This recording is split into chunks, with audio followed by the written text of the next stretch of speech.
And I'm like, you might get punched in the face though. Yeah. Be careful. You know, not on purpose, you know, because I would be like, how did you find out where I live? Mom. But, you know, people will try to invite me to concerts. They're like, so-and-so's coming and I'm bringing everybody. And I don't really get caught up in who's performing or how many people you're bringing. My first question is, what's the parking situation looking like so I can get in and get out and get home to watch Stephen A. Smith on First Take? That's my show. But yeah, now don't get me wrong. I'm a good friend. If you're going through something, need a shoulder to lean on, you get a flat tire, I'm there. Need somebody to help jumpstart your car, I'm a good friend. But if your child is growing his or her third tooth and the Spirit leads you to call somebody, don't call me. No, because I'm not going to say what you want me to say. I'm not going to say what you want me to say. If you call me talking about, hey, Cyrus, little Marcus just grew his third tooth. Isn't that amazing? Isn't that amazing? I'm going to focus on that word amazing, and I'm liable to go off and just be like, no, it's not amazing. What's amazing is that the sun rises and the sun sets like clockwork every day, and we don't even think about it. That's amazing. What's amazing is that the earth spins and tilts on its own axis every day, and we don't even think about it. It's happening right now. That's amazing. What's amazing is the fact that NBA legend Magic Johnson contracted the HIV virus over 25 years ago, and yet the man is so healthy today that if you line the two of us up side by side and ask yourself which one of us looked like they had the HIV virus, the fact that you would choose me first, that's amazing. You calling me about your child's third tooth is annoying. There's a difference. There's a difference. Then I'm liable to ask you to start paying the phone bill if you're going to call me every time your child grows a tooth. Yeah. So I got to pray for me, you know. Got to pray for me. Speaking of which, I did go to church a lot as a kid, you know, because I consider myself fairly spiritual. But I would talk to my white friends about the differences, because they would always ask, you know, what's the difference between a white church and black church? And one of the things is the music. I told him, I said, you know, it's very up-tempo, upbeat at a white church. He said, what do you mean, Cyrus? I said, well, every time y'all sing America the Beautiful, I keep waiting for Michael Bublé or Frank Sinatra to pop out. He said, how do you mean? I said, because y'all sing it like this. Oh, beautiful for spacious skies, for amber waves of grain, for purple mountains' majesty, above the fruited plains. America, bring it home, America, God shed his grace on thee, and crowned thy good with brotherhood from sea to shining sea. No, I didn't say that for applause. It's actually annoying because I told him, I said, our version at the black church is about 4 hours long. Yeah, we enunciate every word, every syllable. I told him we learned half the alphabet from the way my pastor sings America the Beautiful. He's like, how is that even possible, Cyrus? I said, because he sings it like this. O, A, B, C, D, E, F, N, G. G stands for Jesus. Yes, my pastor did say G stands for Jesus. H-I-J-K, L-M-N, oh, beautiful. Yes, Lord. And I don't know why, but at a black church, for some reason, we will take a survey in the middle of the song for no reason. Like, oh, beautiful, for spacious skies. How many of you know the skies are spacious? Surveys now? So yeah, did a lot of, went to church, and another thing about me is I'm horrible with directions. Yeah, like I found out about this new GPS app called Waze. I don't know if any of you use it. Yeah, I'm thinking about using it. You know, I'm not where y'all are, because I did a little research and found out that Arnold Schwarzenegger is one of the most top downloaded voices on this GPS app. Yeah. Who is using this for directions? Like, I love him as an actor, but that accent, like, why would you do that to yourself? That's a thick accent. Like, you know, and he's an action star. So my second point is that has to be the most violent road trip ever. That's just you and Arnold for the next 4 to 6 hours, and him yelling at you, get out of the lane, get out of the lane, come on, listen to me, the cops are coming, Black Lives Matter, come on, wow, you can do the chopper. I don't need that in my life. I need something calm and soothing. Like Barack Obama, that's a calm and soothing voice. Oh, Too soon. He just left, y'all. Just laugh. That's a calm and soothing voice, though. You know? Then I thought about it. That's probably not the voice you want for directions. Think about it. If you got 5 minutes to get to work, you got a fork in the middle of the road, the last thing you want to hear is, no, look, let me be clear. You could go left, or you could go right.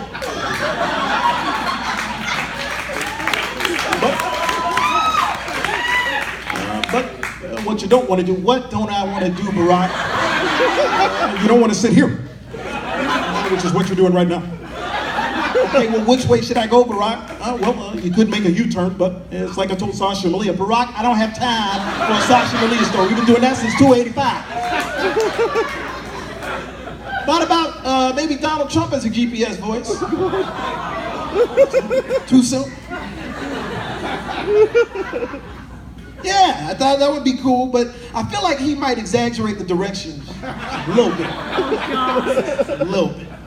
Like you're taking a slight right, and Donald comes up on there talking about, okay, you're gonna take a huge turn. It's gonna be so rich. Gonna make your head spin. Okay, believe me. That I can tell you. That I can tell you. And you driving along, he's like, okay, you're gonna come up on a wall, don't worry about it. Mexico's gonna pay for it. Mexico's gonna pay for it. Okay, believe me, believe me. I know a lot of people get caught up in the whole election thing. I don't know. I didn't really have a dog in the fight. You know, there was no golden child in the group for me. No, because like I thought it would come down to Bush and Clinton again. Like Jeb dropped out, and I was shocked. And then I realized who he was probably getting help from, and it made sense.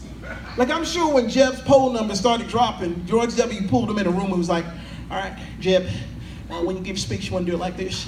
You want to squint your eyes, that way you don't see the protesters. You want to say, I care about the American people. When America hurts, I hurt. When America cries, I cry. When America farts, I smell it." Then it made sense why he had to drop out. And then Hillary, she got caught up in the email scandal. And I was like, nobody thought to introduce her to Snapchat? Nobody? Oh, you know Bill uses Snapchat. He could have easily been like, hey, Hillary, they got this new app called Snapchat. I mean, it'll delete something in like 5 seconds. So I use it all the time. I do it all the time. Then they had Bernie Sanders wanted to give everything away for free. I love the concept, but I just couldn't figure out how we're going to pay for everything. Like he wanted free health care. It's like, great, I love the concept. How are we going to pay for that?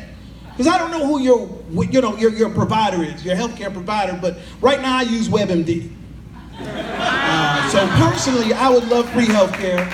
Yeah, because I'm pretty sure I've misdiagnosed myself with Zika and Ebola 3 times this week. But like, can you imagine trying to go into business with Bernie Sanders? Like, I'm just saying, like, you come up with something called Bernie King. You got me and Medea, Tyler Perry as Medea, working the register. And Bernie's out there in the lobby giving away things. And Medea's like, hello, good morning, hello, how are you? Hello, good morning. Now, Bernie's out there going, okay, your hot dogs, your condiments, everything is for your ketchup, your mustard, your hamburgers, everything must go. Meanwhile, Medea's getting upset. I know that little boy didn't say everything. Little boy, come here. Little boy. I got to calm Medea down. Like, don't worry about it. Let me go talk to Bernie. Bernie, you can't give away everything for free. We're not making any money at the register. Don't worry about it, Curtis. Don't worry about it. The wealthy, the 1%, they're going to pay for all of this. Okay, they're going to pay for all of this. Like, Donald Trump just walked off with 3 burgers. I didn't really, like I said, I didn't have a dog in the fight. Only thing I had an issue with was I wish Trump had done his administration like he did Celebrity Apprentice. Just have real celebrities try out for the administration. Like I would have loved to see Eddie Murphy as his Secretary of State. Oh, it would have been hilarious. Especially if he was like Donkey from Shrek. You know, let me tell you something. It's gonna be great. It's gonna be fabulous. You'll be president, I'll be Secretary of State, and in the morning, I'm making waffles.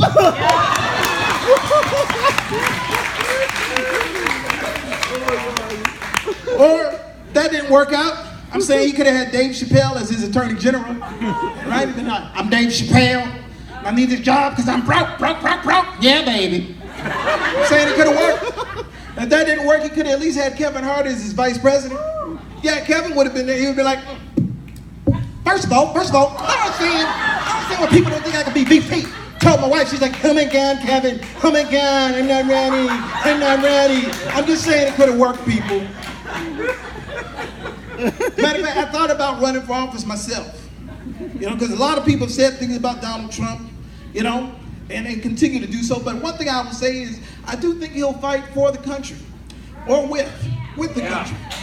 So here's my thing, though. Like, you could put him in any situation, and I think it would be totally different. Like, you millennials probably don't remember this, 2008. Remember the dude threw the shoe at George W. Bush while he was talking? Yes. Yeah, both shoes. Yeah. Let's talk for a second. Do you understand how much you have to hate somebody to throw both your shoes? Yeah. Like, you have mentally decided, I'm going home with no shoes. That's how much I hate you. And those were not Jordans. Those were not Jordans that he threw at that man. Yeah. No, because if those were Jordans, it would have been a totally different situation. He'd have been like, hold on, let me go with my car, I'll be right back. My flip-flops. Donald Trump, you wouldn't get the first shoe past him. He'd be like, okay, who threw the shoe? Melania, lock the doors. Melania, lock the... Hillary, I see you. Okay, believe me, I can see you, okay? I'm saying, I think he'll fight for the country. And we gotta come together. One of my things is, I think me and Josh should join a ticket, the Harrison Steel ticket. You know what I'm saying? We'll work out, could be Steel Harrison. But I'm saying, because I have a similar solution. He was talking about having a platform. If you run for office, you gotta have a platform. Y'all wanna hear my platform? Yeah. Good, because that's all I wrote. Here's my platform, people. It's how to get rid of ISIS. Okay, we all wanna get rid of ISIS, right? Let me see who the terrorists are, okay. All right, yeah, we want to get rid of ISIS. Here's how we're going to do it. We're going to start letting Liam Neeson answer the phones when we do the hostage negotiation. Yeah, because he'll be like, I don't have any money, but what I do have is a certain set of skills that might prove themselves very dangerous for someone like you. What's that? Yes, I can also save you 15% by switching to Geico. That doesn't work. I say we let him have Peter Griffin from the Family Guy show, just to annoy ISIS. Be like, hey, yeah, Peter Griffin here. One of you guys can reboot my computer. We are not tech support. We're ISIS. Do not call it again. We'll kill you. Easy there.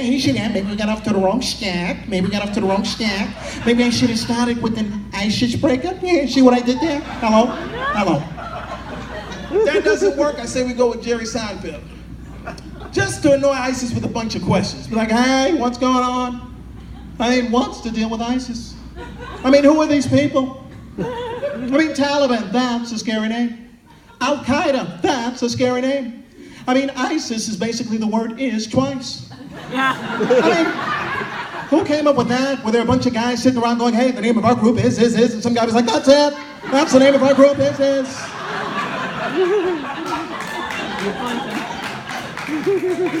Some of you aren't convinced. They're saying, last case scenario, we just go with Chris Rock.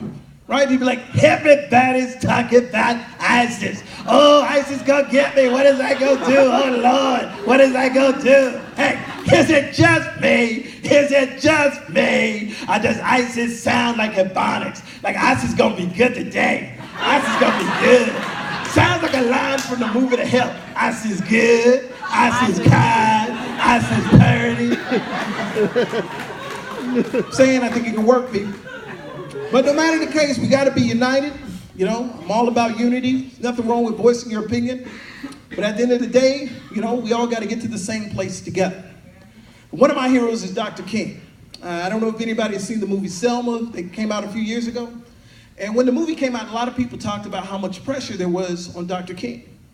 My sentiment was there had to be a lot of pressure to be like the son or daughter of Dr. Martin Luther King. Now think about it. You hadn't cleaned your room all week.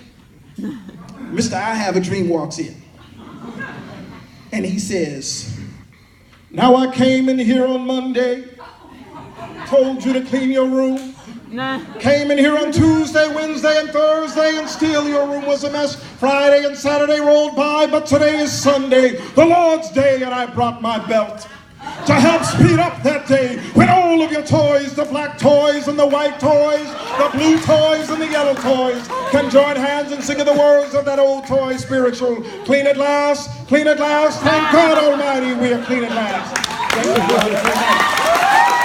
Give it up for your host, Josh Harris. Awesome, give it up for Cyrus.